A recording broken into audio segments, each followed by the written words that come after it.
মোৰ ৩৫ বছৰীয়া ঘৰৰ মালিকনী নিজৰ ঘৰত অকলে থাকিছিল। তেওঁ দেখিবলৈ বহুত ধুনীয়া আৰু গাভৰু আছিল। মালিকনী প্ৰায় মোক মনে মনে চাই থাকিছিল। এদিন আমি আমাৰ কমন বাথৰুমৰ সন্মুখত আমি মুখামুখি হ'লোঁ। তেতিয়া মোক দেখাৰ লগে লগে তেওঁ মোক ভিতৰলৈ টানি লৈ গ'ল আৰু ক'লে যে মোৰ গাৰ বৰণ ক'লা কাৰণে তুমি মোৰ ফালে ঘূৰিয়েই নোচোৱা। চোৱা, তুমি মোৰ গাৰ বৰণৰ ওপৰত গুৰুত্ব নিদিবা, এবাৰ মোৰ ফালে মনোযোগেৰে চোৱা। তেওঁৰ কথা শুনি মই তেওঁৰ ফালে এবাৰ চালোঁ, কিন্তু মই তেওঁৰ কথাৰ অৰ্থ ভালকৈ বুজি নাপালোঁ। সেয়েহে মই তেওঁক কথাটোৰ অৰ্থ সুধিবলৈ বিচাৰিছিলোঁ। তেনেতে মালিকনীয়ে আঁঠুৰ কাঢ়ি বহি তাতেই। মই চহৰৰ এটা ডাঙৰ কোম্পানীত চাকৰি পাইছিলোঁ। চাকৰি পোৱাৰ লগে লগে মই চহৰলৈ বুলি ৰাওনা হৈছিলোঁ।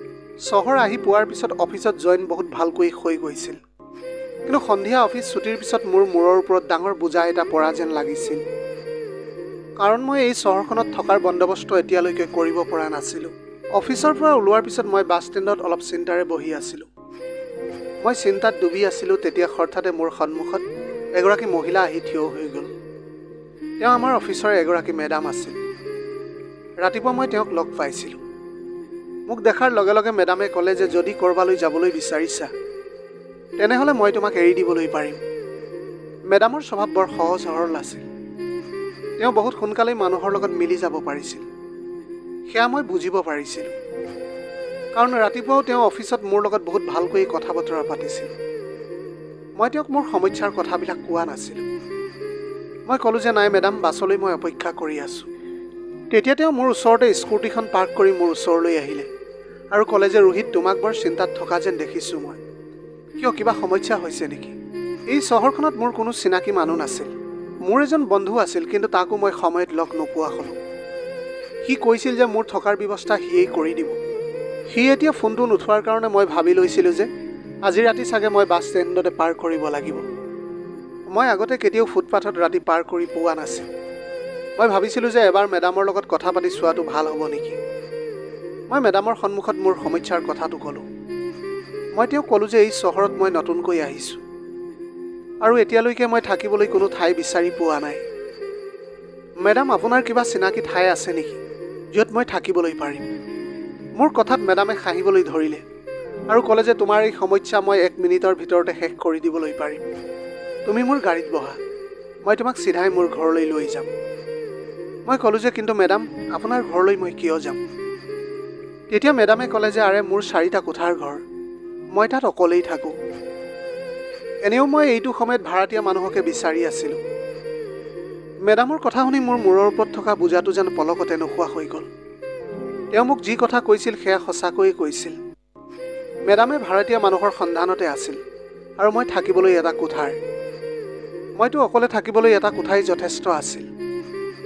সেই নিশা মই মেডামৰ স্কুটিতে বহি তেওঁৰ ঘৰ পালোগৈ। ঘৰ পোৱাৰ লগে লগে তেওঁ মোক মোৰ কোঠাটো দেখুৱালে। কোঠাটো তেওঁৰ ঘৰৰ পিছফালে আছিল, যিটো বহুত ধুনীয়া আছিল, য'ত এটা সৰু পৰিয়াল ধুনীয়াকৈ থাকিবলৈ পাৰে। ঘৰৰ মালিক আৰু ভাড়াতীয়াৰ বাথৰুম কমন আছিল। মেডামে সেই কোঠাটোৰ ভাড়া 5,000 টকা বুলি কৈছিল। মই সুধিছিলোঁ যে এই চহৰত ঘৰৰ ভাড়া 15,000 পৰা 20,000 ভিতৰত হয় বুলি। সেইটো হিচাপত মই 5,000ত এটা বহুত ভাল কোঠা পাইছিলোঁ। মই সেই সময়ত মেডামক 5,000 টকা এডভান্স দিছিলোঁ আৰু সেই নিশাৰ পৰাই তেওঁৰ কোঠাটোত মই থাকিবলৈ ল'লোঁ। মেডামে সেই বন্ধ কোঠাটো বৰ চাফ চিকুণকৈ ৰাখিছিল। সেই নিশা মেডামে মোক তেওঁৰ ঘৰতে খানা খুৱাইছিল, কাৰণ সেই সময়ত মোৰ ওচৰত কাপোৰৰ বেগৰ বাহিৰে আৰু একো সামগ্ৰীয়েই নাছিল। ৰাতিপুৱা মই অফিচলৈ যাবলৈ ওলালোঁ আৰু অহাৰ সময়ত মোৰ কোঠাৰ লাগতিয়াল সামগ্ৰীবিলাক বজাৰৰ পৰা লৈ আহিম বুলি মই ভাবিছিলোঁ। অফিচৰ মেডাম এতিয়া মোৰ ঘৰৰ মালিকনী হৈ গৈছিল। ঘৰৰ মালিকনী দেখিবলৈ অলপ ক'লা আছিল যদিও বহুত ধুনীয়া আছিল। তেওঁৰ শৰীৰটো বৰ আকৰ্ষণীয় আছিল। মই এতিয়া লক্ষ্য কৰিছিলোঁ যে তেওঁ নিজকে বহুত যত্নত ৰাখিছিল। সেইকাৰণে তেওঁ দেখিবলৈ বহুত আকৰ্ষণীয় লাগিছিল। চাওঁতে চাওঁতে কেইদিনমান পাৰ হৈ গ'ল। এতিয়া মোৰ চহৰত থকা অভ্যাস হৈ গৈছিল। মই মেডামৰ তাতে নিজৰ আহাৰ বন্দোবস্ত কৰি লৈছিলোঁ। মেডামৰ টকা উপাৰ্জন কৰাৰ পদ্ধতি দেখি মোৰ অনুভৱ হৈছিল যে চহৰত টকা উপাৰ্জন কৰিবলৈ হ'লে বহুত কষ্ট কৰিবলগীয়া হয়। এনেকৈয়ে সকলো ঠিকেই চলি আছিল। মই যিটো কোম্পানীত কাম কৰিছিলোঁ তাত 20 দিন কাম কৰাৰ পিছতে মোৰ সত্যতাটো ধৰা পৰি গৈছিল। মই হায়াৰ ছেকেণ্ডেৰীলৈকে পঢ়া শুনা কৰিছিলোঁ, কিন্তু মই সেই কোম্পানীত কাম কৰিবলৈ মোৰ ইঞ্জিনিয়াৰিঙৰ ডিপ্ল'মাৰ ডুপ্লিকেট চাৰ্টিফিকেট মই আপলোড কৰিছিলোঁ।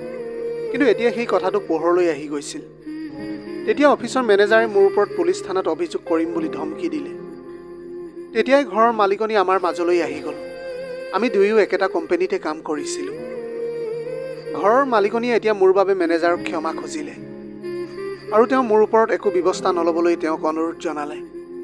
কিন্তু তাৰ পিছতো মেনেজাৰে অফিচৰ সকলোৰে সন্মুখত মোক বহুত অপমান কৰিলে আৰু মোক সেই কোম্পানীটোৰ পৰা উলিয়াই দিলে।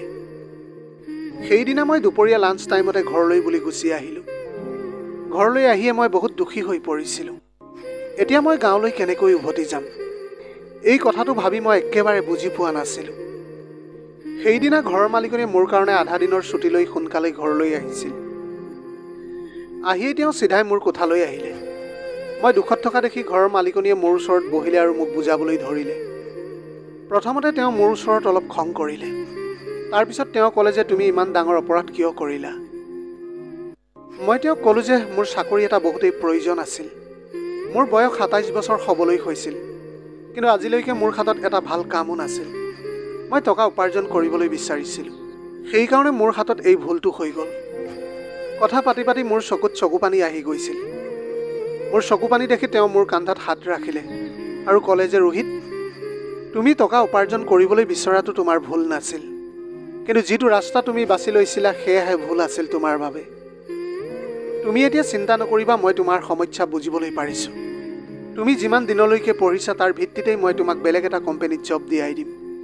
তাত তোমাৰ দৰমহাটো অলপ কম হ'ব, কিন্তু চহৰত থাকিবলৈ হ'লে কামটো কৰিবই লাগিব ন।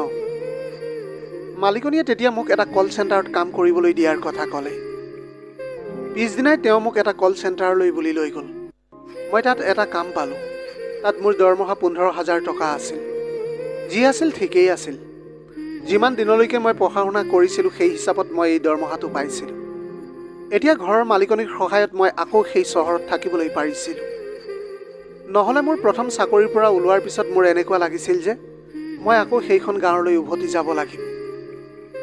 ঘৰৰ মালিকনীয়ে মোক বহুত ডাঙৰ এটা উপকাৰ কৰিছিল, কিন্তু তেওঁ মোৰ কাৰণে এইবিলাক কিয় কৰি আছিল? যেতিয়া মই সেই কথাটো বুজিব পাৰিছিলোঁ, তেতিয়া মই একেবাৰে নিথৰ হৈ পৰিছিলোঁ। এতিয়া মই কৰা দ্বিতীয়টো চাকৰি মোৰ ঠিকেই চলি আছিল। দেওবাৰৰ দিনটোত আমি দুয়োৱে ছুটী পাইছিলোঁ। এবাৰ ছুটীৰ দিনা ৰাতিপুৱা মই অলপ দেৰিকৈ উঠিছিলোঁ। টোপনিৰ পৰা উঠিয়েই যেতিয়া মই মোৰ কোঠাৰ দুৱাৰ খুলিছিলোঁ, ঘৰৰ মালিকনীক বাথৰুমৰ পৰা গা ধুই ওলাই অহা দেখিছিলোঁ। তেওঁক দেখি মাত্ৰ মই তেওঁৰ ফালে একেৰাহে চাই আছিলোঁ। তেওঁ দেখিবলৈ বহুত ধুনীয়া আছিল। মোক দেখাৰ লগে লগে তেওঁ ঘৰৰ ভিতৰলৈ বুলি সোমাই গ'ল। এতিয়া এই সকলোবিলাক আমাৰ কমন বাথৰুমটোৰ কাৰণেই হৈ আছিল। কিন্তু সেইদিনাৰ পৰা আমাৰ সম্পৰ্কটোৱে এটা বেলেগ দিশলৈ গতি কৰিছিল। সেইদিনা মালিকনী বাথৰুমৰ পৰা বাহিৰলৈ অহাৰ পিছত মই গা ধুবলৈ বুলি বাথৰুমত সোমালোঁ। গা ধুই অহাৰ পিছত মই মোৰ কোঠাটো পৰিষ্কাৰ কৰি আছিলোঁ। তেতিয়াই মোৰ মোবাইলত ঘৰৰ মালিকনীৰ ফোনটো আহিল। তেওঁ মোক তেওঁৰ ঘৰলৈ মাতিলে। মই ভালকৈ কাপোৰ পিন্ধি মালিকনীৰ কোঠালৈ গ'লোঁ। তেতিয়া মালিকনীয়ে অলপ বেলেগকৈ সাজি কাচি আছিল। তেওঁৰ গাৰ বৰণ ক'লা আছিল। তেওঁৰ ধুনীয়া শৰীৰটোৰ কাৰণে তেওঁ যিকোনো সাজ পৰিধান কৰিলেও দেখিবলৈ বহুত ভাল লাগে। সেই সময়ত তেওঁ এযোৰ চুটি ড্ৰেছ পিন্ধি আছিল। তেতিয়া তেওঁ মোক ক'লে যে আমি আজি দুয়ো বাহিৰলৈ যাওঁ ব'লা, তাতে আমি আজি লাঞ্চ কৰিম। মই মালিকনীৰ কথাত মান্তি হ'লোঁ আৰু তেওঁৰ লগত যাবলৈ বুলি ওলালোঁ। বহুদিনৰ পৰা মই মালিকনীৰ স্কুটিত বহা নাছিলোঁ, কাৰণ এতিয়া আমাৰ অফিচ বেলেগ বেলেগ হৈ গৈছিল। সেইদিনা তেওঁ তেওঁৰ স্কুটিখন মোক চলাবলৈ দিলে। তেওঁ মোৰ পিছফালে বহিয়ে এখন হাত মোৰ কান্ধত দিলে আৰু আনখন হাত মোৰ কঁকালত দিলে। তেতিয়া তেওঁ অলপ বেছিয়ে আগুৱাই আহিছিল। স্কুটি চলাই থাকোঁতে বাৰে বাৰে তেওঁৰ স্পৰ্শ মোৰ অনুভৱ হৈছিল। অলপ দূৰ যোৱাৰ পিছতে ঘৰৰ মালিকনীয়ে মোক পিছফালৰ পৰা এনেকৈ সাৱটি ধৰিছিল যেন মই তেওঁৰ প্ৰেমিকহে। সেইবিলাক মোৰো ভাল লাগি আছিল, কাৰণ মই এজন ডেকা ল'ৰা আছিলোঁ আৰু ইতিমধ্যে এতিয়ালৈকে মোৰ জীৱনলৈ কোনো ছোৱালীয়েই অহা নাছিল। সেইদিনা মালিকনীয়ে মোক এখন হোটেললৈ বুলি লৈ গ'ল। হোটেলখন কোনো সাধাৰণ হোটেল নাছিল, তাৰ লগতে তাত ডিস্কো বাৰো আছিল। মালিকনীয়ে ইমান চুটি কাপোৰ কিয় পিন্ধিছিল সেয়া মই তাত গৈ পোৱাৰ পিছতহে গম পালোঁ। তাত বহুত ছোৱালীয়ে চুটি চুটি কাপোৰ পিন্ধি ঘূৰি ফুৰিছিল। হোটেলৰ ভিতৰত প্ৰৱেশ কৰিয়েই মালিকনীয়ে মোৰ হাতত ধৰিলে আৰু বাৰৰ ভিতৰলৈ বুলি গুচি গ'ল। ভিতৰলৈ যোৱাৰ পিছতে মই তেওঁৰ হাতখন মোৰ হাতৰ পৰা এৰুৱালোঁ। তাৰপিছত মই তেওঁক ক্ষমা খুজিলোঁ। আচলতে তেওঁহে মোৰ হাতখন ধৰি আছিল। তাৰ পিছতো মই তেওঁক কিন্তু চৰি বুলি ক'লোঁ। তেওঁ ক'লে যে ৰোহিত, ইমান বুৰ্বক দেখুৱাব নালাগে। এইখন বাৰত মাত্ৰ প্ৰেমিক প্ৰেমিকাকহে প্ৰৱেশ কৰিবলৈ দিয়ে। মই ইয়ালৈ বহুত দিনৰ পৰা আহিবলৈ বিচাৰি আছিলোঁ, কিন্তু মোৰ লগত মোৰ কোনো সংগী নাছিল। মই ভাবিছিলোঁ যে তোমাক যদি মই বাৰলৈ যোৱাৰ কথা কওঁ, তেনেহ'লে তুমি মানা কৰি দিবা। সেইকাৰণে তোমাক নোকোৱাকৈ তোমাক ইয়ালৈ লৈ আহিলোঁ। যদি তুমি বেয়া পাইছা তেনেহ'লে মই চৰি বুলি কৈছোঁ তোমাক। মালিকনীয়ে মোক মিছা কথা কোৱাৰ বাবে মোক ক্ষমা বিচাৰিলে। তেওঁ আকৌ ক্ষমা খোজাৰ পদ্ধতিটো অলপ বেলেগ আছিল। তেওঁ মোক ক্ষমা খুজিয়ে মোৰ গালত এটা চুমা আঁকি দিলে। ঘৰৰ মালিকনীৰ মোৰ লগত এনে ব্যৱহাৰ দেখি মই আচৰিত হৈ পৰিলোঁ। সেইদিনা মই মালিকনীৰ লগত বাৰত মদো খোৱা নাছিলোঁ, কাৰণ তেওঁক ভালকৈ ঘৰলৈ লৈ যোৱাৰ দায়িত্ব মোৰেই আছিল। মালিকনী মদৰ নিচাহত আছিল। বাৰৰ পৰা বাহিৰলৈ ওলোৱাৰ সময়ত তেওঁ একো ক'ব পৰা নাছিল। সেইকাৰণে বাৰৰ যি বিল হৈছিল সেয়া মই দিবলগীয়া হ'ল। সেই 5-6 হাজাৰ টকাৰ বিল মই তেওঁৰ বাবে দিয়াটো একো ডাঙৰ কথা নাছিল, কাৰণ তেওঁ মোক বহুত সহায় কৰি থৈছে। সেই নিশা আমি 9 বজাত ঘৰ পাইছিলোঁহি। ঘৰ পাই মই মালিকনীক তেওঁৰ বেডৰুমত লৈ গৈ তেওঁৰ বিচনাত শুৱাই দিলোঁ। মই তেওঁক বিচনাত শুৱাই দিয়াৰ লগে লগে তেওঁ মোৰ হাতখন টানকৈ ধৰিলে আৰু চকু নেমেলাকৈয়ে ক'বলৈ ধৰিলে যে মোক অকলে এৰি নাযাবা তুমি। এতিয়া মোক এই নিসংগতাই বহুত আমনি কৰে। তেওঁ কাৰো নাম লৈ কথা কোৱা নাছিল, কিন্তু মুখৰ ভিতৰতে কিবা ভুৰ ভুৰাই আছিল। তেওঁৰ কথাটো শুনি মোৰ অলপ বেয়া লাগিছিল। সেইবাবে মই তেওঁৰ মূৰত হাত ফুৰাবলৈ ধৰিছিলোঁ। তাৰ পিছতেই মালিকনীয়ে মোক তেওঁৰ ফালে টানি নিলে। তেওঁ মোক তেওঁৰ পৰা দূৰলৈ যাবলৈ দিয়া নাছিল। অৱশেষত মোৰো তাতেই টোপনি আহি গ'ল। ৰাতিপুৱা যেতিয়া সাৰ পালোঁ তেতিয়া মই ঘৰৰ মালিকনীৰ দুবাহুৰ মাজত সোমাই আছিলোঁ। আমি দুয়ো ইজনে আনজনক এনেকৈ সাৱটি আছিলোঁ, এইটো বুজি পোৱা টান আছিল যে কোনে কাক সাৱটি আছে। মালিকনী ৰাতিপুৱা 8 বজালৈকে গভীৰ টোপনিত আছিল। যেনে তেনে মই তেওঁক মোৰ পৰা বেলেগ কৰিলোঁ আৰু তেওঁৰ কোঠাৰ পৰা মই বাহিৰলৈ বুলি ওলাই আহিলোঁ। বাহিৰলৈ আহিয়ে মই গা ধুবলৈ বাথৰুমত সোমালোঁ। গা ধোৱাৰ পিছত যেতিয়া মই বাথৰুমৰ পৰা বাহিৰলৈ ওলালোঁ, তেতিয়া মালিকনীক বাথৰুমৰ বাহিৰত দৰজাৰ ওচৰতে থিয় হৈ থকা দেখিছিলোঁ। তেওঁ তেতিয়া নিজৰ কঁকালত হাত থৈ থিয় হৈ আছিল আৰু মোক খঙেৰে চাই আছিল। মই ভাবিছিলোঁ যে মালিকনীয়ে সোনকালে সাৰ নাপায়, সেইকাৰণে মই অকল টাউল লৈ বাথৰুমলৈ আহিছিলোঁ। মালিকনীক দেখাৰ লগে লগে মোৰ হাত দুখন বুকুৰ মাজত লৈ তলমূৰ কৰি মই মোৰ কোঠাৰ ফালে যাবলৈ ধৰিছিলোঁ। তেতিয়াই মালিকনীয়ে মোক ৰখালে আৰু ক'লে, ৰোহিত, তুমি কি ভাবিছা যে মই একো গম নাপাম? তুমি কালি ৰাতি মোক সাৱটি শুই গৈছিলা। মই সকলো কথা গম পাওঁ। সঁচা কথা ক'বলৈ গ'লে কালি ৰাতি মই মালিকনীক ধৰি থকা নাছিলোঁ। তেওঁহে মোক সাৱটি ধৰি আছিল। তেওঁ মোৰ হাতখন এৰিয়েই দিয়া নাছিল। তেওঁৰ খং দেখি মই মনে মনে থাকিলোঁ। তেওঁৰ ৰুদ্ৰৰূপ দেখি মোৰো ভয় লাগিছিল। এতিয়া মোৰ ভয়াতুৰ মুখখন দেখি মালিকনীয়ে জোৰ জোৰকৈ হাঁহিবলৈ ধৰিছিল। তেওঁ ক'লে, ৰোহিত, তুমিতো সঁচাকৈ বৰ ভয়াতুৰ। মইতো তোমাক ধেমালিহে কৰিছিলোঁ। মই জানিছিলোঁ কালি তুমি মোক চোৱা চিতা কৰিবলৈ মোৰ কোঠাতে শুই গৈছিলা। যোৱা ৰাতি মালিকনীয়ে যি কৰিছিল সেয়া তেওঁৰ মনত নাছিল। ময়ো তেওঁক একো বুজাবলৈ চেষ্টা নকৰিলোঁ। তাৰ পিছৰ ছুটিৰ দিনাও মালিকনীয়ে মোক তেওঁৰ কোঠালৈ বুলি মাতিলে। তেতিয়া মই তেওঁৰ কোঠালৈ বুলি গ'লোঁ। তেতিয়া তেওঁ কাপোৰ পিন্ধি আছিল। সেইকাৰণে মই বাহিৰৰ ড্ৰয়িং ৰুমতে বহিছিলোঁ। কিছু সময়ৰ পিছত তেওঁ বাহিৰলৈ আহিলে আৰু মোৰ লগত কথা পাতি পাতিয়ে ঘৰৰ ফাৰ্নিচাৰবিলাক চাফা কৰিবলৈ ধৰিলে। হঠাতে মোৰ চকু তেওঁ পিন্ধি থকা চাৰ্টটোৰ ওপৰত পৰিল। তেতিয়া তেওঁ চাৰ্টত ভালকৈ বুটামকেইটা লগা নাছিল। মই তেওঁক একো নোকোৱাকৈ তেওঁ চাৰ্টৰ বুটামকেইটা ঠিক কৰিবলৈ ধৰিলোঁ। মোৰ স্পৰ্শ পাই তেওঁ তেতিয়া অলপ অসহজ অনুভৱ কৰিছিল, কিন্তু তেওঁ মোক ৰখাবলৈ চেষ্টা নকৰিলে। যেতিয়াই মই তেওঁৰ বুটামকেইটা ঠিক কৰি দিছিলোঁ, তেতিয়াই তেওঁ মোৰ মুখৰ ওচৰৰ পৰা কামনা ভৰা দৃষ্টিৰে মোৰ চকুলৈ চাবলৈ ধৰিছিল। হঠাতে তেওঁ মোক সাৱটি ধৰিলে। তেওঁৰ আচৰণ মই এতিয়া বুজিব পৰা নাছিলোঁ, কিন্তু তেওঁৰ চকুত নিসংগতাৰ দুখ স্পষ্টকৈ দেখিবলৈ পাইছিলোঁ মই।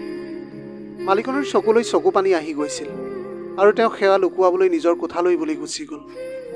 ময়ো তেওঁৰ পিছে পিছে গুচি গ'লোঁ। ভিতৰলৈ যোৱাৰ পিছত মই তেওঁ কন্দাৰ কাৰণটো সুধিলোঁ। তেতিয়া তেওঁ একেবাৰে আৱেগিক হৈ উঠিছিল। তেওঁ ক'বলৈ ধৰিলে, ৰোহিত, যেতিয়াৰ পৰা তুমি ইয়ালৈ আহিছা তেতিয়াৰ পৰা মোৰ ঘৰখন ভৰি থকা যেন লাগে।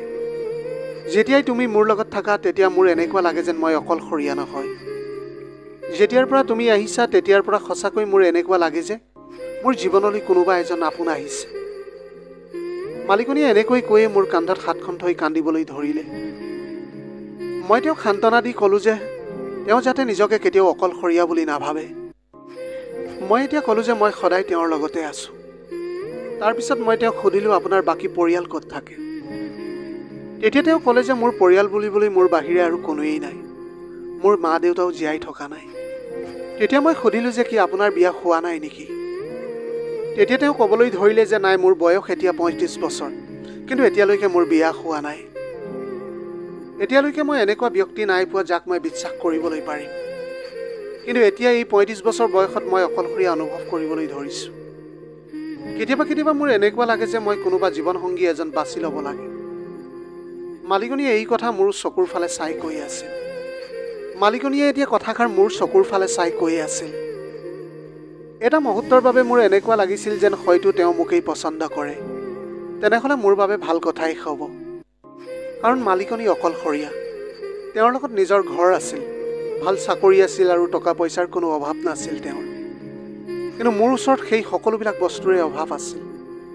মালিকনীক এজন পুৰুষৰ প্ৰেমৰ প্ৰয়োজন আছিল, আৰু মই মোৰ আৰ্থিক পৰিস্থিতি শুধৰাব বিচাৰিছিলোঁ। মোৰ এতিয়া এনেকুৱা লাগিছিল যেন আমি ইজনে সিজনৰ কাৰণে পৰিপূৰ্ণ হ'বলৈ পাৰোঁ। সেই দিনটোৰ পিছত মালিকনীয়ে মোৰ খানাৰ পইচা লোৱা বন্ধ কৰি দিলে। তেওঁ মোক ক'লে যে লাহে লাহে তুমি মোৰ আপোন হৈ পৰিছা। এতিয়া মই লক্ষ্য কৰিছিলোঁ মালিকনীৰ মোৰ প্ৰতি মৰম বাঢ়িবলৈ ধৰিছিল। ৰাতিপুৱা অফিচলৈ যোৱাৰ আগতে তেওঁ মোক সদায় তেওঁৰ কোঠালৈ মাতিছিল। এতিয়া ময়ো মালিকনীৰ প্ৰতি আকৰ্ষিত হ'বলৈ ধৰিছিলোঁ। এদিন নিশা আমি একেলগে ৰাতিৰ আহাৰ খাই আছিলোঁ। সেইদিনা মালিকনীয়ে মিঠাই বনাইছিল। প্ৰথমতে তেওঁ মোকেই খাবলৈ দিলে। হঠাতে মই তেওঁৰ হাতত ধৰিলোঁ আৰু মোৰ জোঠা চামুচখনেৰে তেওঁকো খুৱাই দিলোঁ। মালিকনীয়ে একো আপত্তি নকৰাকৈ মোৰ জোঠাখিনি খাই দিলে। খানা খোৱাৰ পিছত তেওঁ মোক ক'লে যে আজি তুমি মোৰ লগত কিছু সময় থাকিব পাৰিবানে? সেই নিশা মই তেওঁৰ কোঠাতেই আছিলোঁ। মই মালিকনীৰ কোঠাত থকাৰ পিছৰে পৰা মালিকনী বহুত শান্ত হৈ আছিল। বন্ধ কোঠাৰ এই নীৰৱতাই মোক বৰকৈ আমনি কৰিবলৈ ধৰিলে। সেইকাৰণে মই নিজেই কথা পাতিবলৈ আৰম্ভ কৰিছিলোঁ। মই তেওঁক ক'লোঁ যে কি আজি আপোনাৰ অফিচত সেই খঙাল মেনেজাৰে আপোনাক কিবা ক'লে নেকি? তেতিয়া তেওঁ ক'লে যে ৰোহিত, তোমাৰ পৰানো কি লুকুৱাম? কেইদিনমান আগতে আমাৰ যি কথা হৈছিল সেয়া তোমাৰ মনত নিশ্চয় আছে। তেওঁ ক'লে যে এতিয়া মোৰ বহুত অকলশৰীয়া অনুভৱ হ'বলৈ ধৰিছে। এতিয়া মোৰো এনেকুৱা লাগিবলৈ ধৰিছে যে মোৰ জীৱনৰ বাবে মোৰ দায়িত্ব লোৱা মোক ভালপোৱা জীৱনসংগী এজনৰ বহুতেই প্ৰয়োজন হৈছে মোৰ। কিন্তু মোৰ দৰে কলা বৰণৰ ছোৱালী এজনীকনো কোনে আঁকোৱালি ল'ব? মালিকনীৰ সেই কথা শুনি মোৰ বহুতেই হাঁহি উঠিছিল, কাৰণ তেওঁ নিজকে ছোৱালী বুলি কৈছিল। মই মোৰ তেতিয়া হাঁহিটো ৰখালোঁ আৰু তেওঁক ক'লোঁ যে আপোনাৰ গাৰ ৰং কলা হ'লেও আপোনাৰ দৰে দেখাত ধুনীয়া আৰু আকৰ্ষণীয় মহিলা মই দেখাই নাই। মোৰ প্ৰশংসা শুনি মালিকনীয়ে মোৰ ফালে একেৰাহে চাই থাকিল। তাৰপিছত তেওঁ মোৰ ওচৰলৈ আহিলে আৰু মোক ক'লে যে মোৰ মনটো ভাল লগাবলৈ তুমি মোৰ প্ৰশংসা কৰি আছা নহয় জানো? সঁচাকৈ মই ধুনীয়ানে বাৰু? মই তেওঁক বিশ্বাস দিলোঁ যে মোৰ দৃষ্টিত তেওঁ সঁচাকৈয়ে ধুনীয়া। মোৰ প্ৰশংসাই তেওঁৰ ওপৰত গভীৰ প্ৰভাৱ পৰিছিল। তেওঁ মোৰ একেবাৰে ওচৰলৈ আহি থিয় হৈ গ'ল। তেওঁ মোক ক'লে যে তুমি মোক মিছা প্ৰশংসা নাই কৰাতো? মোৰ কলা বৰণ দেখি তুমি সঁচাকৈয়ে চিন্তাত পৰিছা নহয়নে? কিন্তু এটা কথা কওঁ, মোৰ কলা বৰণতকৈ বেছি মোক এবাৰ গভীৰভাৱে চোৱা। মালিকনীয়ে মোক কি কৈ আছিল সেয়া মই বুজি পোৱা নাছিলোঁ। সঁচাকৈয়ে যদি তোমাৰ মোক পচন্দ হৈছে, তেনেহ'লে তুমিয়েতো মোৰ জীৱনসংগী হ'ব পাৰা। মালিকনীৰ কথা শুনি মই একেবাৰে আচৰিত হৈ পৰিলোঁ। কাৰণ এগৰাকী ৩৫ বছৰীয়া মহিলাই এজন ২৭ বছৰীয়া ল'ৰাৰ লগত বিয়াৰ কথা কৈ আছিল। মই বহুত দেৰি ভবাৰ পিছত কাৰণটো বুজিলোঁ যে মোৰ সেই মহিলাগৰাকীক কেৱল সময় পাৰ কৰিবলৈহে ভাল লাগিছিল। মই তেওঁক কেতিয়াও জীৱনসংগীৰ ৰূপত চোৱা নাছিলোঁ। সেই সময়ত মই অলপ স্বাৰ্থপৰ হৈ গৈছিলোঁ। মালিকনীয়ে মোৰ পৰা কেৱল সুখ বিচাৰিছিল। এতিয়া মই মনতে সিদ্ধান্ত লৈছিলোঁ যে মই এই সুযোগটো কেতিয়াও নেহেৰুৱাওঁ। যেতিয়া আমি ইজনে সিজনৰ কাষ চাপিবলৈ ধৰিলোঁ, তেতিয়া তেওঁ মোক ৰখালে আৰু ক'লে যে এই সকলোবিলাক বিয়াৰ পিছত নিশ্চয় হ'ব। তাৰপিছত তেওঁ মোৰ লগত বিয়াৰ কথা পাতিলে। মই অলপো দ্বিধাবোধ নকৰিলোঁ, কাৰণ মই তাৰ বাবে আগতেই সাজু হৈ আছিলোঁ। মই বিনামূলীয়াকৈ ইমান ধন সম্পত্তি আৰু ধুনীয়া গাভৰু মহিলা এজনী পাইছিলোঁ। এতিয়ানো মই মোৰ সন্মুখলৈ অহা এই সোণালী সুযোগটো মই কেনেকৈ হেৰুৱাওঁ? মই তেওঁৰ বিয়াৰ কথাত মান্তি হৈ গ'লোঁ। পিছদিনাই আমি কোৰ্ট মেৰেজৰ লগতে মন্দিৰত বিয়া পাতিলোঁ। সেইদিনা মই বহুত সুখী হৈ পৰিছিলোঁ। ঘৰ পোৱাৰ পিছতে তেওঁ মোক কিছুমান কাগজত চহী কৰালে। সেই কাগজবিলাক তেওঁৰ সম্পত্তিৰ কাগজ আছিল। তেওঁ এতিয়া তেওঁৰ সম্পত্তিৰ মোক উত্তৰাধিকাৰী বনাইছিল। এতিয়া মালিকনীয়ে মোক সম্পূৰ্ণৰূপে সুখী কৰি তুলিছিল। সেইদিনা মই মাত্ৰ নিশা হোৱালৈ অপেক্ষা কৰি আছিলোঁ, কাৰণ সেয়া মোৰ আৰু এগৰাকী ৩৫ বছৰীয়া মহিলাৰ প্ৰথম নিশা আছিল। সেইটো আনন্দৰো কিবা এটা বেলেগ সুখ আছিল। বিয়াৰ প্ৰথম নিশা মালিকনীয়ে এখন গুলপীয়া শাৰীৰে মেলি থোৱা চুলিকচাৰে গাখীৰৰ গিলাচ এটা লৈ কোঠালৈ সোমাই আহিছিল। বিয়াৰ পিছত তেওঁৰ সৌন্দৰ্যতা আৰু বেছি ফুটি উঠিছিল। যেতিয়াই তেওঁ মোৰ ওচৰলৈ আহি কোঠাৰ লাইট অফ কৰি দিলে, মই তেওঁক সেই নিশা সেই সুখ দিলোঁ যি তেওঁ সদায় বিচাৰি আছিল। সেই নিশা মোৰ জীৱনৰ আটাইতকৈ সুখৰ নিশা আছিল। পিছদিনা মই ৰাতিপুৱা হাঁহি মুখে শোৱাৰ পৰা উঠিলোঁ। তেতিয়া দেখিলোঁ যে মালিকনী মোৰ ওচৰত নাই। কিন্তু উঠাৰ পিছতে মই ঘৰৰ মূল দুৱাৰত কাৰোবাৰ টোকৰ শুনিলোঁ। মই ভাবিলোঁ যে মোৰ নতুন কইনাজনীয়ে হয়তো পাকঘৰত ৰাতিপুৱা নাস্তা বনাই আছে। মই পাকঘৰলৈ নগৈ দুৱাৰখন খুলিবলৈ গ'লোঁ। দুৱাৰখন খোলাৰ লগে লগে মই দেখিলোঁ যে বাহিৰত কেইজনমান ব্যক্তি থিয় হৈ আছিল। তেওঁলোকৰ লগত কেইজনমান পুলিচৰ বিষয়াও আছিল। মোক দেখাৰ লগে লগে এজন ব্যক্তিয়ে মোক কিছুমান অশ্লীল শব্দ ক'বলৈ ধৰিলে। সেই ব্যক্তিজনে দুৱাৰৰ ওচৰৰ পৰাই পুলিচৰ বিষয়াজনক ক'লে যে এইজনে সেইজন প্ৰবঞ্চক। ইয়াক এতিয়াই গ্ৰেপ্তাৰ কৰক আৰু মোৰ টকাখিনি উভতাই দিয়ক। তেতিয়া মই সেই মানুহজনক ক'লোঁ যে আপুনি কোন হয় আৰু এয়া কি অভদ্ৰামি কৰি আছে আপুনি? মই আপোনাক চিনিও নাপাওঁ আৰু মই আপোনাক কি টকা দিবলৈ আছে? আপুনি এতিয়া কিহৰ অপৰাধত মোক গ্ৰেপ্তাৰ কৰিবলৈ কৈছে? তেতিয়া সেই ব্যক্তিজনে ক'লে যে মোৰ ঘৰ বিক্ৰী কৰিবলৈ তই সাহস ক'ত পালি? তই সেই মহিলাজনীৰ লগত মিলি এই কাম কৰিলি নহয় জানো? তহঁতে ইমান দিনৰ পৰা ঘৰৰ ভাড়া এটকাও দিয়া নাই। তহঁতক মই আগতেই মোৰ ঘৰ খালী কৰিবলৈ নিৰ্দেশ দিছিলোঁ আৰু এনেকৈ কালি ৰাতি তহঁতে মোক বেয়া শব্দ ব্যৱহাৰ কৰি মেছেজো পঠিয়াইছিলি। তাৰপিছত সেই ব্যক্তিজনে মোৰ ঘৰৰ কাগজ পত্ৰ চাবলৈ ধৰিলে, য'ত মোৰ নাম লিখা আছিল। তেওঁ কৈ আছিল যে মই তেওঁৰ ঘৰৰ নকল নথি পত্ৰ বনাইছোঁ। তেওঁৰ কথা মই একো বুজিব পৰা নাছিলোঁ। আচলতে সেই ঘৰটো মোৰ পত্নীৰ ঘৰ আছিল। তাৰপিছত মই তেওঁলোকৰ একো কথা নুশুনাকৈ মোৰ পত্নীক মাতিবলৈ ধৰিলোঁ। মই গোটেই ঘৰটো তেওঁক বিচাৰি ফুৰিছিলোঁ, কিন্তু তেওঁক ক'তো বিচাৰি নাপালোঁ। এতিয়া মোৰ লাহে লাহে ভয় লাগিবলৈ ধৰিছিল। কালিয়েই মালিকনীয়ে নিজৰ আধা সম্পত্তি মোৰ নামত কৰি দিছিল। যেতিয়া মই সেই কাগজবিলাক চালোঁ, তেতিয়া মোৰ ভৰি তলৰ মাটি খহি যোৱা যেন অনুভৱ হ'ল। এতিয়া মই লক্ষ্য কৰিছিলোঁ যে সেই নথি পত্ৰবিলাক কোনো সম্পত্তিৰ নাছিল, সেইবিলাক এই ঘৰটোৰহে আছিল। মোৰ নাম ব্যৱহাৰ কৰি মোক ঘৰৰ মালিক বুলি দেখুওৱা হৈছিল আৰু কোনো তৃতীয় ব্যক্তিৰ হাতত সেই ঘৰটো বিক্ৰী কৰি দিছিল। সেই বিক্ৰী হোৱা কাগজত ১ কোটি টকাৰ মূল্য লিখা আছিল।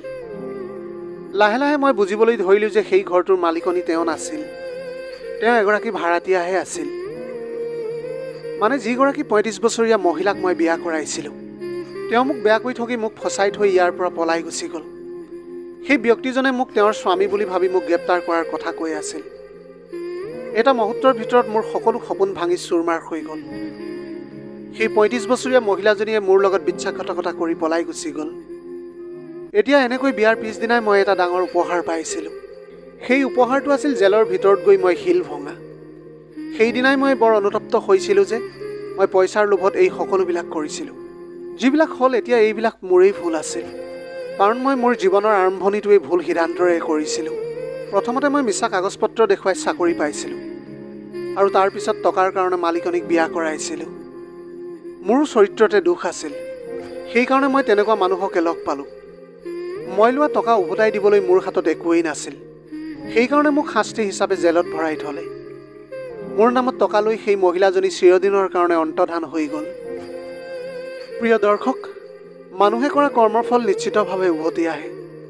যদি আপোনাৰ কৰ্ম শুদ্ধ হয় তেনেহ'লে আপুনি নিশ্চিতভাৱে সৰল আৰু ভাল জীৱন যাপন উপভোগ কৰিবলৈ পাৰিব।